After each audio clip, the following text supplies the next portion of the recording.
This is my buddy Christopher John Stubbs, and I want to welcome you to my group. Thanks for coming on today. How you doing? Thanks for having me, Derek. I'm doing well. Good.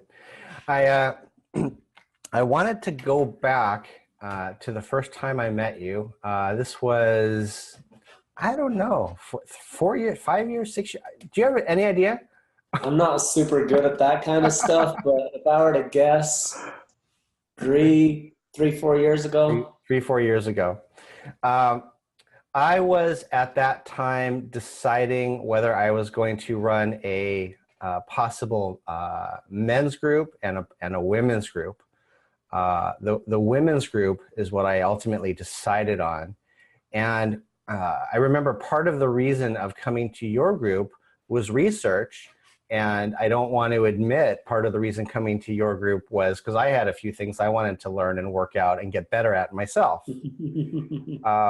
The reason for the seminar you put on was, if I sum it up correctly, was to teach men how to deal with all of their fears around relationships with women. And I would say the central focus of that was how to deal with approach anxiety, approaching women and talking to women. Now, I showed up there, with notebook in hand because I wanted to see if I wanted to really learn a ton about this in terms of teaching it. And what I didn't expect was that I was in an entirely different kind of weekend with you. And that was basically a weekend of coaching at a really high level of finding personal power inside. And it's funny, I couldn't right now recite your story, but I remember you kind of placing your hands on the table and kind of looking down for a moment. And I'm imagining you were saying something like, holy crap, I got to tell him what happened to get me here. And this is a whopper of a story. And do you have a version of that? I don't need you to be short or concise, but you were down and out and you figured out how to find personal power at a level that has stuck. And you've been able to grow. So is that an overwhelming question, or can you give me a little summary on that? No, we can go with that. Okay. Yeah, so that event, let's start real quick just with a little more context around that event. So, my friend Eric had come to me, and he was a guy that taught how to approach women. But he was a guy that was a heart-centered guy that, there's so many things out there that are just cold and they're just literally treating women like not with respect or honor or and even ourselves, and so many things about that. But he was a guy that was like, hey, I want to help men that want to approach men, if they're good men and they want to approach women and get over that anxiety, I want to help them with that. But I know that what they really need is true confidence. Yeah. I can teach them some strategies and some tricks and whatever that may up their chance of meeting that person. But at the end of the day, if they don't learn to love themselves, if they don't learn to be confident, then it's not going to matter. And so he said, we come work with me. I'll bring the people and you come bring your ability to pass on that end result. And so we combined forces, and he taught some of the pickup stuff, but from a more heart-centered space. Yeah. And we did some experiential stuff, and then we worked together on the actual deep stuff of self-love and respect, and just really went deep. And it was actually a beautiful experience. And so story, there's a lot places I could start and end with my story, but I think probably the story I would have told there would have had to do with my experience around women and approach anxiety and things like that. So, and confidence and all of that, right? So the short version is, had a challenging childhood. certainly there's people that have had worse, but I had ranked pretty good up there. And grew up and tried to ignore all that and just have a positive attitude and try to prove to the world my value and my worth by how hard I could work or how much money I could make or how much possessions I had or how good looking my wife was, or just trying to outdo the Joneses and do the whole American, let me act like a badass and just believe that I am and fake that I am. And as long as I could compare myself to others and feel like I was ahead of a certain amount of those people, then I could tell myself I was a badass. That sums up America. Okay. Or everywhere. Oh my God. Okay. That was awesome. So I played that game through my 20s, and in my late 20s, I owned a successful business. I had, millions of dollars worth of assets, and I was making great money, and I had a beautiful wife, and I had a couple of children, and had all the toys, and by every account of the average American, I was a successful guy with a beautiful wife and family with lots of nice stuff. Yeah. And I basically based my self-worth and value on those things. I didn't know at the time. I didn't, was kind of oblivious to all this, but essentially what came about shortly after that was my marriage ended, and there was a lot of pain involved in that. Yeah. Come to find out, there was a lot of deep pain around sexuality for me in relation to my childhood and my parents and some of my upbringing and different things from many different levels. Mm-hmm. And so there's a lot of deep pain that sent me, really triggered core wounds that I had been ignoring my whole life. And just being like, well, those things happened. I don't really want to acknowledge them or even deal with them. I want to basically act like they didn't happen, put a smile on, and see what I can do to climb to the top of this thing. Yeah.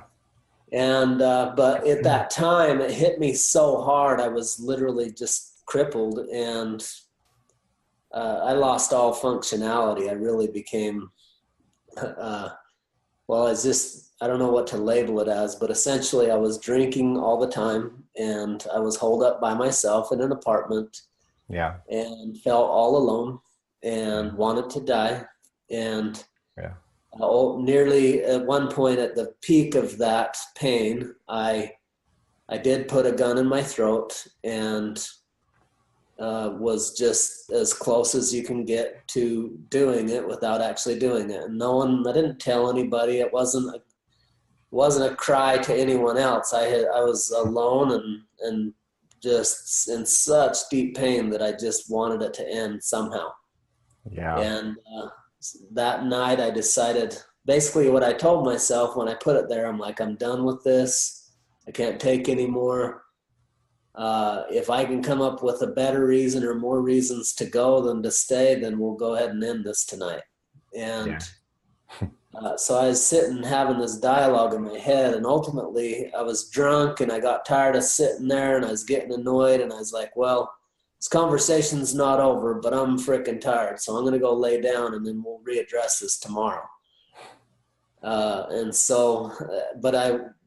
Tomorrow when I woke up, the next day when I woke up, I don't remember the exact details of how it all went down, but it wasn't long after that I hired a life coach and I started making just leaps and bounds of progress. Just the fastest, most unbelievable transformations were taking place. I would have a session and break through things that I'd been struggling with for decades, and I found hope and freedom and peace and joy and healing, and worked through so many things with my mom and my dad and myself and the church I'd grown up in, and just conditioning and pain and all these traumas.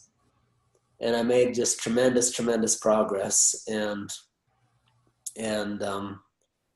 depending on where we took the story, if we're just talking about my healing journey and how that ultimately equaled to confidence, it'd be just ultimately I learned to love, and I'm continuing on a journey of self-love, of learning to love all the unloved places within me and integrating those places into who I am versus, liking and loving certain parts, but trying to pretend like I don't have the other parts.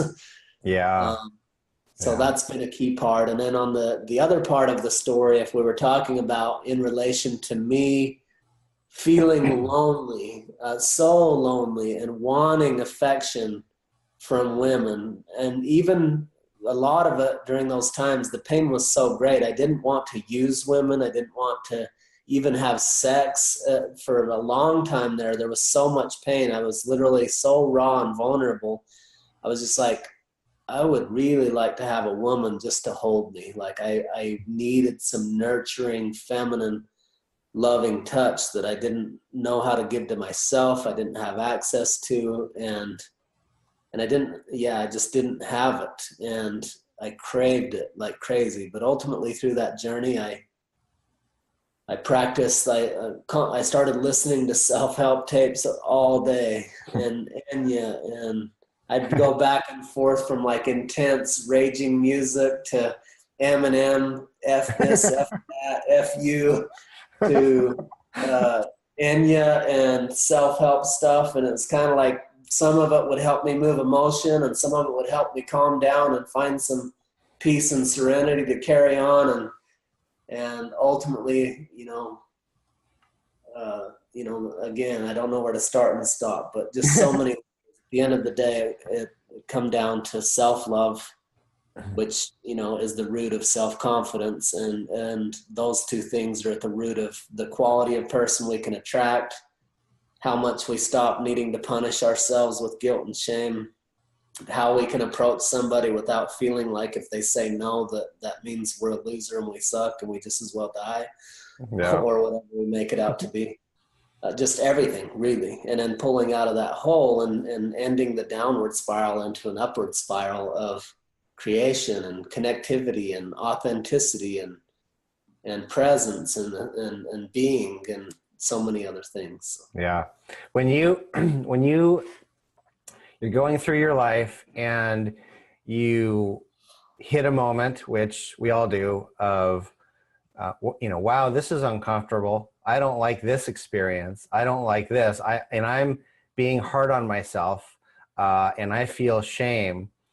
Do you have a plan that actually happens for you that's got any kind of structure to it about how you talk to yourself and interrupt and know that you're triggered about your stuff versus kind of blaming the outside circumstances? Are you feeling stronger and stronger? And is there a plan that you have? I wouldn't say per se that I have a plan, which may be a good idea. There are still times I have downtimes. Like I wouldn't have told you that probably, 2 years ago. I'd be like, no, I'm up all the time, and the truth is I still have downtimes. And, but what I really do is I know that I can count on myself to love myself. And I know that I have skills and tools to turn to that help me through those times. And I've gone through enough of those and I've reinforced in my mind enough. It's like, yep, this is a season. It feels like it's forever. It feels like if you understood it, that you would have freedom from it. And the truth is, this is a season. Your job right now is to love yourself, to breathe, and to keep moving.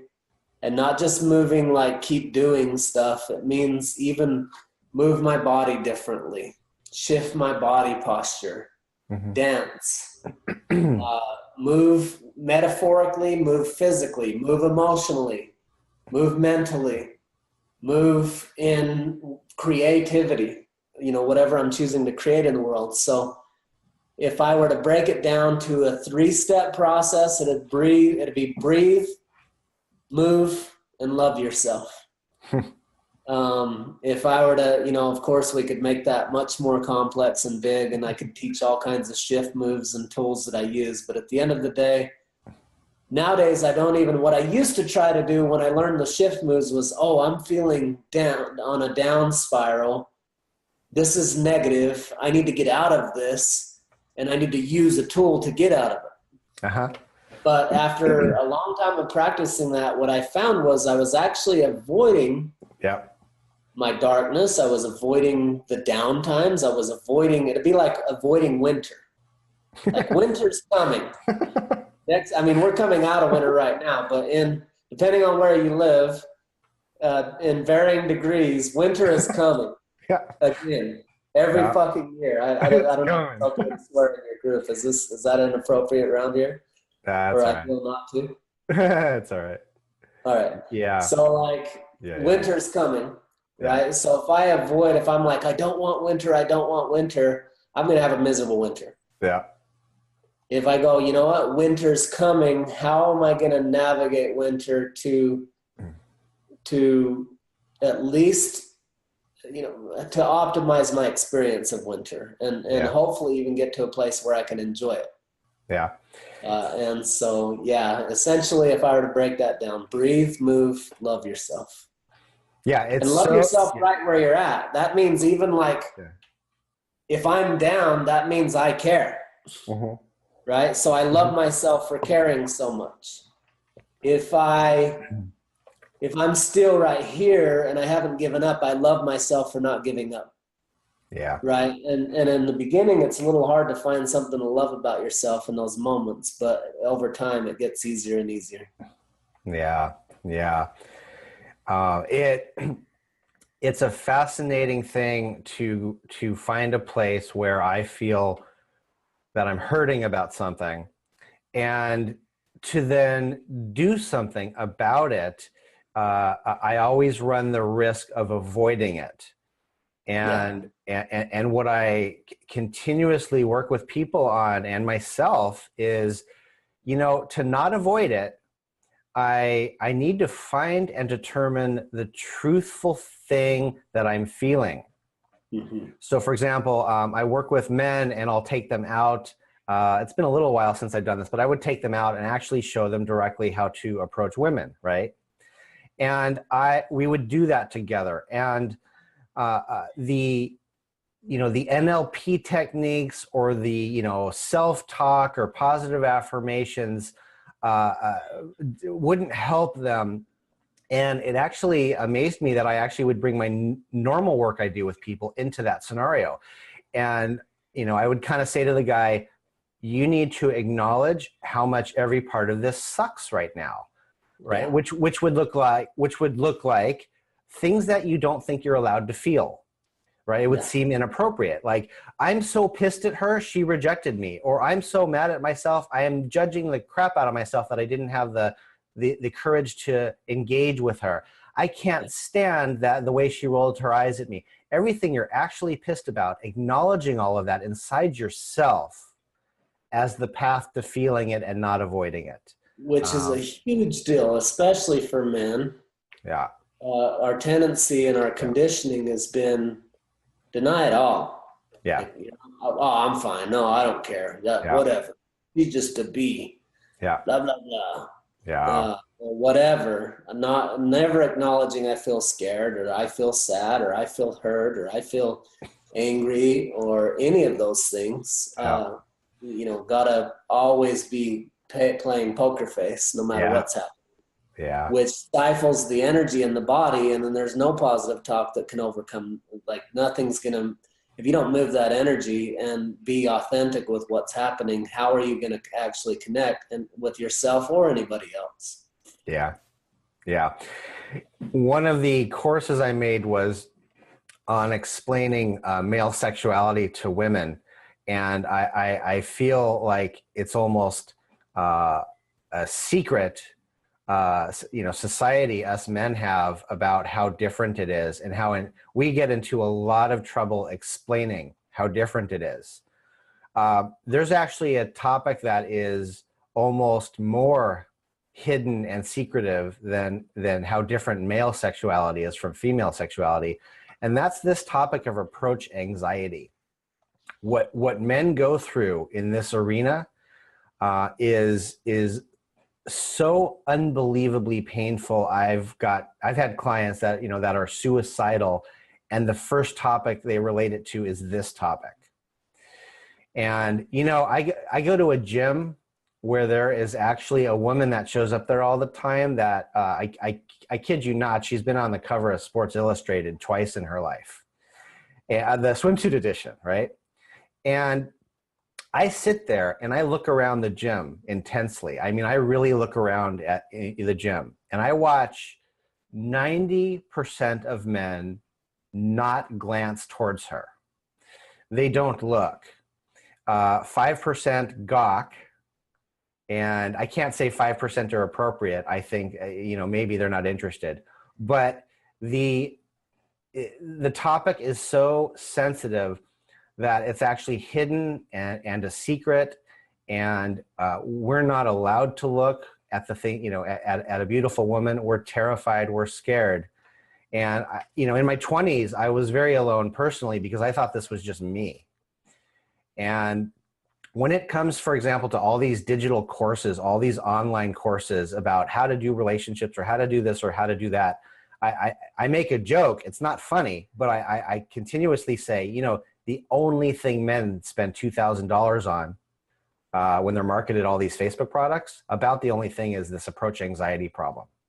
You know, David D'Angelo or Kezia Noble, right? They buy these products, which are pretty good. I don't put them down, but how to help men with this problem is something that is fascinating to me. But I want to ask you, what's your thought on how much we need to teach women that this is happening for men versus men need to do their own work and simply gain the confidence, and that's up to them. That's up to them to kind of be, you know, big boys and grow up and figure that out themselves, because most of us don't. So to share this as a dilemma, I've been on the fence for a few years about this, about how much to share it. And I'm glad the way you're nodding, because I think you're kind of like, I don't know either. Maybe a little. I don't know. I'm feeling into it, like what feels true about this. And what's coming up for me is it's kind of like many things that I view. There, you know, I have all these views about what would make the world an awesome place. I love it. About so many things, and they think, well, it's their problem and it's their problem. Yeah. And so would it help to, you know, really educate and empower women around this? I think it could. I don't love the typical macho masculine approach that's like, man up, pussy. Yeah. I don't feel like, you know, like you say, how many men are out there committing suicide or wanting to commit suicide or feeling miserable or completely trapped or stuck and have their self-confidence tied up in this? Yeah.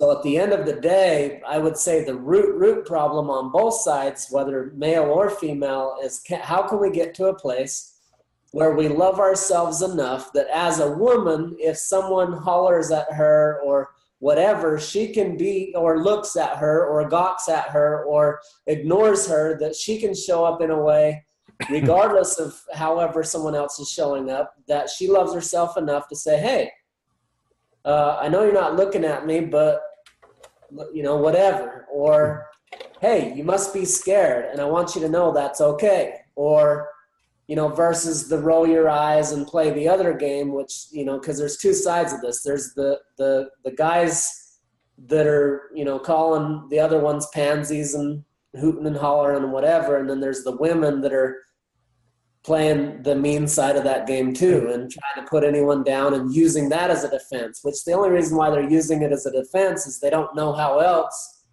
to deal with the onslaught of unbalanced masculine sexuality. Yeah. But if all of us loved ourselves, one, I wouldn't have, as a man, the person who's having a hard time approaching wouldn't feel that their identity and their well-being and their worth was tied up in her response. Yeah. So I think really the biggest answer is when we're talking about men approaching women, it is in the men, but rather than, hey, you need to man up, it's like, hey, dude, I understand. It's okay. You're okay. And let me help you learn how to love yourself so that you're okay whether she's into you or not. Some of them will be into you. Some of them won't. And when you get to that place, where you're okay with that, and really getting them okay with worst case scenario, and just truly loving themselves. And that's a deep journey, like, and it's so loaded, but ultimately I think if everyone loved themselves, the women would treat the men with respect, the men would treat the women with respect, we'd treat ourselves with respect. We could actually just be authentic, kind of like kids. Hey, you're cute. Want to be my girlfriend? Right. No. Okay. Da-da-da, you know. It's all the other stuff we've made up since then. So if we could all just be ourselves and stop playing all these games, and ultimately self-love's what's going to do it for us. Yeah. You know, that takes me to, you know, one of the things that's probably the central key for me in working with couples and working with people that are just dating, you know, because in the women's group, we're talking about dating constantly. And it always comes back to vulnerability.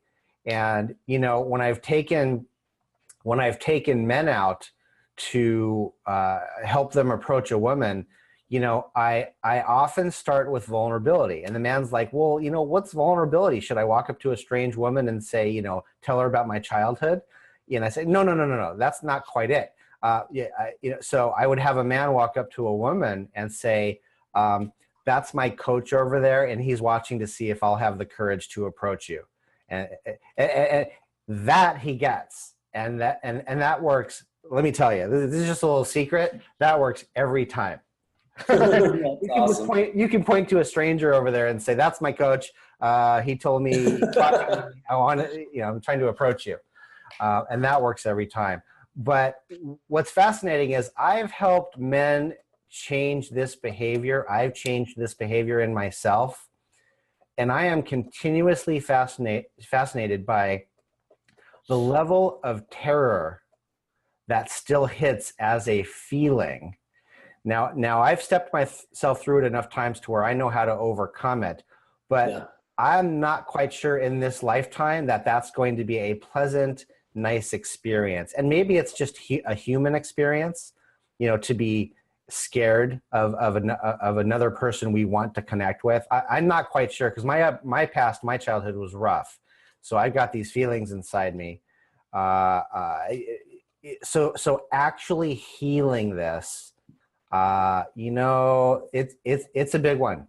It's a really intense one. It's so layered. I mean, our elementary school experience and childhood impacts it certainly. Anytime we were rejected or laughed at or teased for any reason, anytime we saw others be teased or rejected or beat down or bullied, anytime a parent or a teacher or someone of authority really powered over or dominated somebody for being themselves, we had so much conditioning that says you better fit in the mold or else. If you look at primally, you know, if we were more primal back however many generations, if we were to get kicked out of a tribe in a primal situation, chances are you're dead. Yeah. If you're a wolf or a lion and you're kicked out of your pack, chances are you're dead. Yeah. And so there's literally a fear, a life or death fear associated with, if I'm not good enough to be accepted by the human race and by these other humans in society, I'm screwed. Yeah. I'm dead.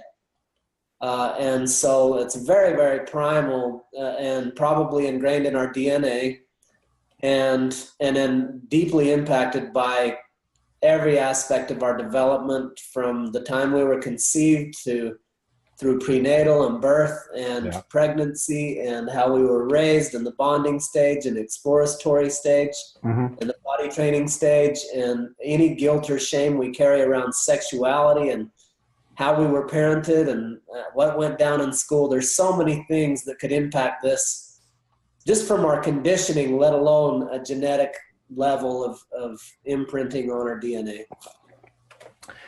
Love it. I love the global historical perspective.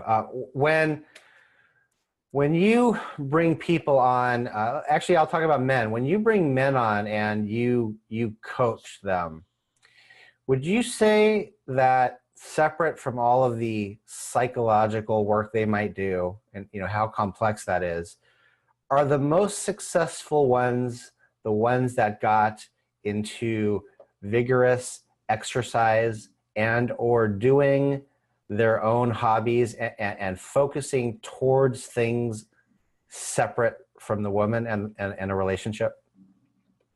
Yeah, I think that's a pretty loaded question, and I'm not sure if I fully grasp it, but okay. I know how much you believe in the the running, the exercise, and I mean it's a huge part of what makes me feel strong and masculine, actually. yeah, if a man will work out, ideally in the morning, and a woman, anyone really, Yeah. but if we'll work out and ideally in the morning, it's gonna change our mood, our attitude, our outlook, our self-confidence, our energy and vitality, our hormonal flow, our confidence. Even if we don't look amazing, if I feel amazing, I will emanate amazing. And so when my fitness is tip top, I even when my fitness is tip top, I don't think I'm a supermodel. But when my confidence is up, like there's guys that, like I have a friend that is dark skinned, he's got these jawbones and he's 6'6" and he just ripped as can be. And when you put me against him, 90% of women like him based on looks first. Yeah. That being said, when I'm in a down moment, women have zero interest. Very few women have very little interest in me when my vibration is low. Yeah. When my vibration is up, my self-love is up, my creativity is up, my health and my vitality is up, I feel like I could attract anyone in the world. Yeah. Right? No matter what level, when I'm in my essence and in my heart and I'm being authentic and I'm owning my greatness, not in an egoic way. There's one of my favorite quotes I've been with lately that I heard a while back that said something like, "Love tells me that I'm everything. Wisdom tells me that I'm nothing. Between these two banks flows the river of my life." Oh, wow. And so if I were to summarize that, when I can embody pure humility, the best, highest, most optimized level of humility possible, at the same time, the highest level of confidence possible, because we tend to see those as opposites. And I say bullshit, they run side by side. Mm-hmm. Humility doesn't mean I suck, I can't accept compliments, I'm a nobody, no, it was nothing. To me, that's not actual humility. That's just a deflecting of positive energy. Humility for me is openness to learning. It's a openness of being me, all of me. And it's like my wife. I'm now married 11 years, happily married. And when I attracted her, I did it different than my previous marriage or any of my other relationships. Prior, I would think, okay, how do I got to approach this person, and how do I got to be, and what do I got to do, and how do I got to show up and react to get her to like me and want to be with me. And after realizing and seeing the results of that all through my 20s, when I was dating my wife, I decided, you know what? The thing to do is to be all me. Uh-huh. And I wasn't just dating her at the time. I was dating a series of women at the time. And I just decided I'm going to be all of me. And whoever goes away, I'm glad I don't have to carry a front for years and try to play a game and be false advertising. And then they end up saying, well, you changed. Yeah, that's because I wasn't being honest about who I was in the first place, because I didn't love myself enough to just be me and let you go away if you need to, because I'm not who you want. I just realized if I would love me enough, I could show up, be all of me, and she knows what she's getting into. And she either likes me or she doesn't like me, for me, not for the front that I'm putting on. And so that was a game changer for this relationship. And like, I'm me. And so Good big stuff. deal there. Good stuff. In this room behind me, many couples have struggled where they show up and they're both equally resentful, and they both have triggers, and they're frustrated, and they go through chaos. You know, this room has quite the story to tell. I usually make the attempt for the first person to be courageous, to be the man. I want him to step up and allow her to feel heard first. I actually feel that I've successfully proven to myself that if it's the woman that goes first, we have a bigger problem than we realize. Yeah. So, you know, back to David Data's stuff, right?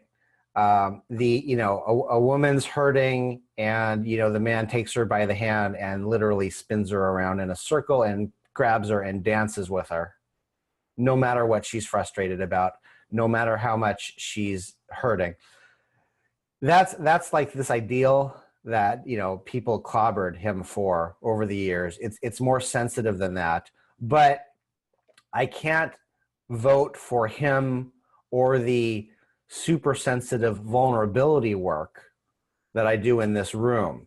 I'm going to lean a little bit more towards a man finding a place of strength inside him to let his woman's emotions be more complex, be more spread out. And I don't know if you get that directly involved inside of couples, but what are your thoughts on that? Does it lean slightly towards a man needs to step up in a way?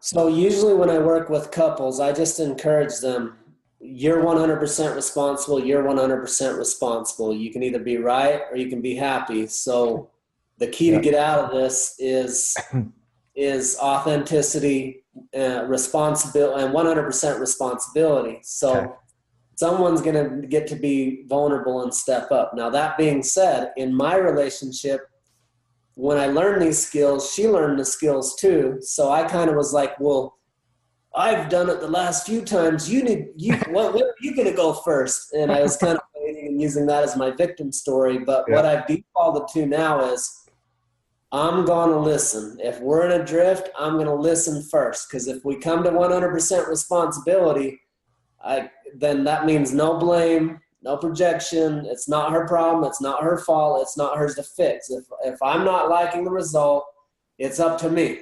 Yeah. And so I tend to not say, well, men should do this, women should do this. I tend to be like, well, let's both take 100% responsibility. Let's both be 100% authentic and vulnerable. But in my actual relationship, I just say, this is what I'm going to handle. And what I know works is for me to breathe, love myself, not take what she's doing personal, and hear her out and help her. Einstein said no problem can be solved from the same state in which it was created. And so if she don't shift her state, and then the other piece is where the energy lies, the issue lies. So if I'm triggered, then there's something here that needs to be looked at. If she's triggered and I'm not taking it on, we can move through that real easy. Like, it's just me being present with her, hearing her out, asking questions, being with her, loving her through it. That's super fast and easy. Now, when I actually get triggered, which it still happens, even though I've been practicing for like 11, 12 years professionally, these ways of being, and you listen to David Data or all the numbers of books and communication skills and practice it and whatever, and still I can tell you within the last week I've been triggered. Yeah. But what I do know is when I try to talk from that triggered state, and if I don't have the ability to breathe, move, and love myself, or whatever I'm going to do to shift me, it gets ugly. Like, we never resolve it. Don't matter how smart our arguments are. Don't matter how much I'm convinced I'm right or she's convinced she's right. It's never productive. Yeah. So in those moments, we've made an agreement and signed it. Says when we're both triggered. So my agreement to myself is when she's triggered and I'm not, I listen and I hold space and I love her and help her shift. And then we talk and figure out a win-win way to move forward. If I get triggered in it and I'm taking it personal and it's triggering my wounds and whatever, I know I've got to take space. And that don't mean run away. It might mean give me a minute to breathe and move and love myself, and I'll come back. And a lot of times that means reinforcing, like, hey, I'm about to be loud and blame and call you names and attack you and make this into a fight. And I've already been down that road and I don't want that. So I'm going to go ahead and exit the room. I'm going to take some time and breathe and move and love myself. This is not a rejection, and this is not a passive aggressive attack.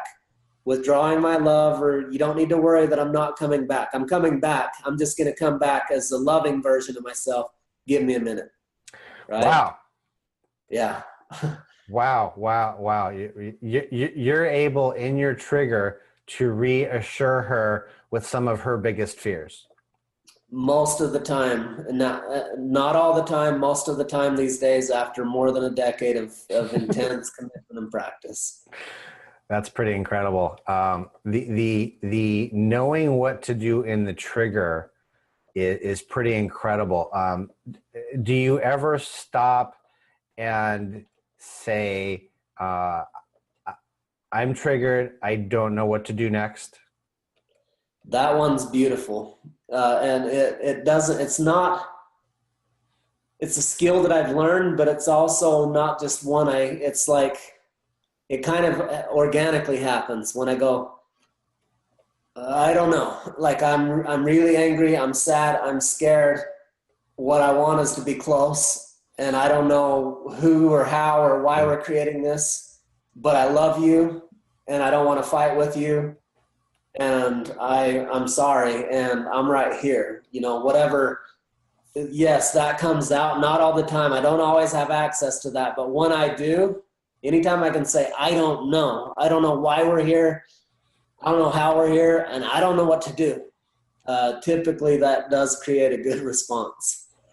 Yeah. I have kind of tears welling up in my eyes because that is the miraculous moment that I want to help people get to. It changes everything. And people fight it tooth and nail and try to do the same thing they've always done, which is pushing to get heard. Yeah. I need to get heard right now, and I'm going to make you hear me. And I have no awareness that you're triggered, and I don't know what to do other than be in my trigger and push you to listen to me. Yeah. That's the death of relationship. Yeah. I'm going to say the interruption of that probably could save half relationships if people could just stop and know, oh, we're triggered.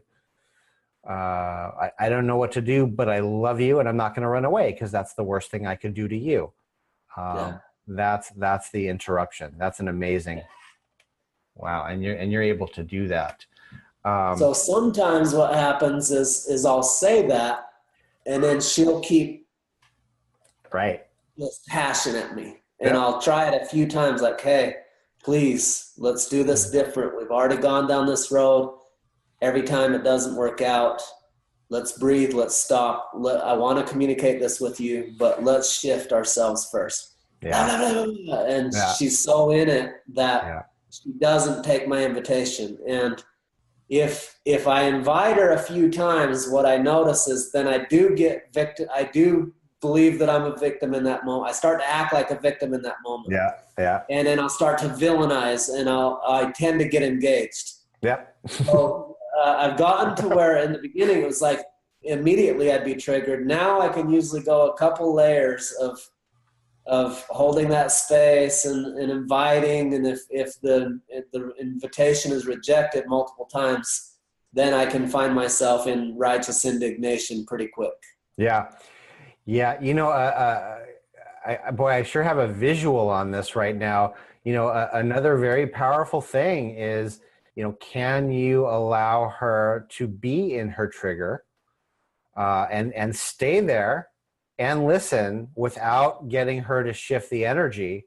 That might help her calm down even more. of being So seen and heard. valuable.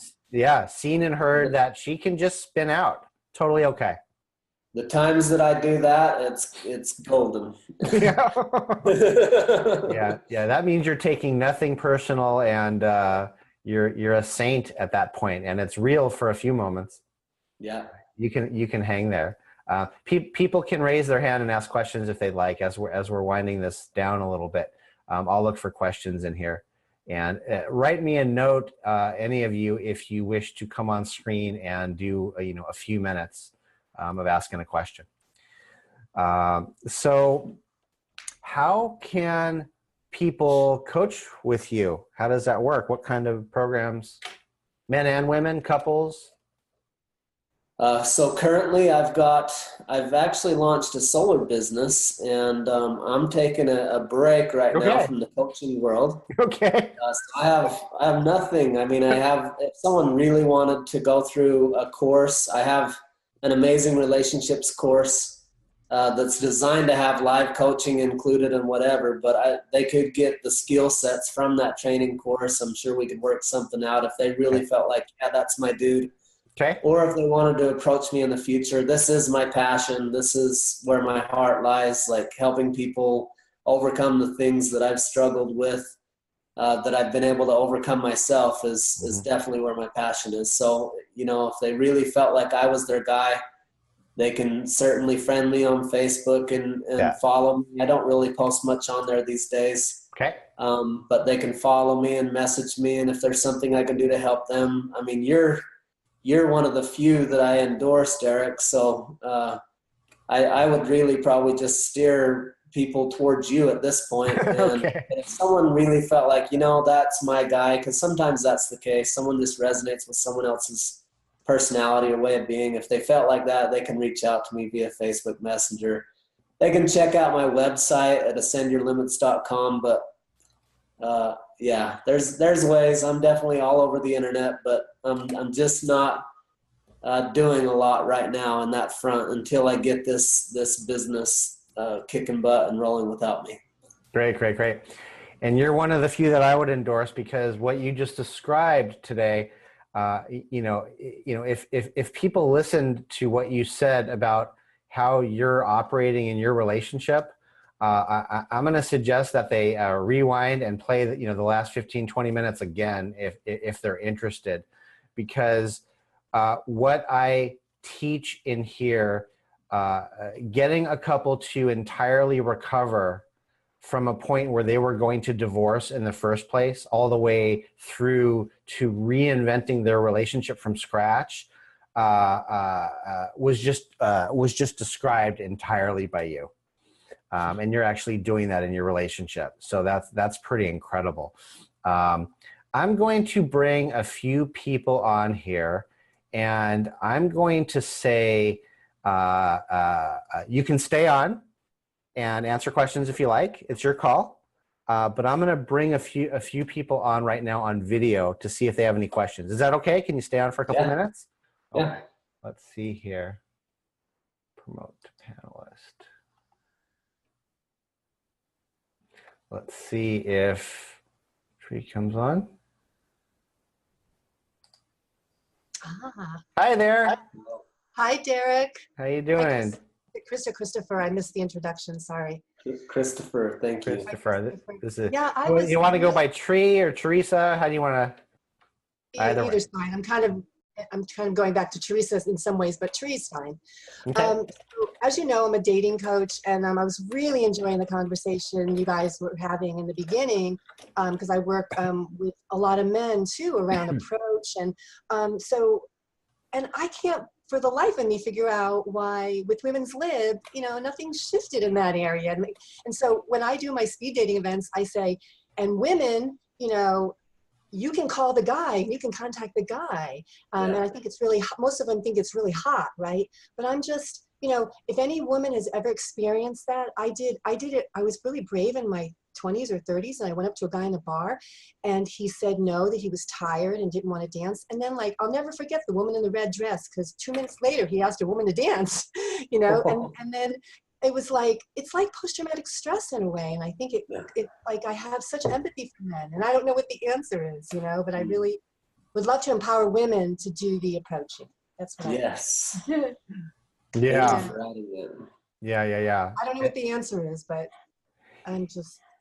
Yeah, you know, there's a thing that I really try to push. You know, if there's millions of men who it's so unfortunate if they just could do that approach part, they are fabulous men that probably could engage in a really awesome relationship. But that approach part is so intense for them. I think that. You know, if you watch the writings in our group tree, I think what I talk about a lot is give the man, you know, give him a hint. I mean, give him like a crystal clear hint. Yeah. You know, and the line I love is, you know, if you approached me, and asked me out, I'd say yes. Oh, I love that one. I actually, I tried it once. It was really scary. It was like, Kim reminded me of that. I love it. Yeah. But then you kind of wander away, and if that's not enough of a clue, and he still can't approach because it's too scary, I don't know. I think it's problematic. I know. Yeah, you got to have some backbone, just some, as a man, or else he's going to let you down later. Yep. Right. Or no expectation. It's not just the approach. It's like if you do it without expectation, because that's when we really get into trouble. Yeah. It's great. I'm loving this. Very good information. Good. It was a great call. You good? I'm good. You good? Okay, I'll take you off here. Okay, raise your hand, anybody, if you want to come on. And I think we're going to wind down in a minute here. Let's see here. And hold to attendee. Okay. And I'm not seeing any more hands. I guess people are pretty okay. They're kind of sitting there. So I think I'll let you go. And good. Thank you, Derek. Thanks a lot. And I had one more thing. Say that again? I appreciate who you are and how you show up and all that you do. All right. Thanks, Christopher. I'll post this. I'll tag you, and we will talk again, I hope, one day. Thanks, Derek. All right. Thanks for being on. Take care, Chris. Bye-bye.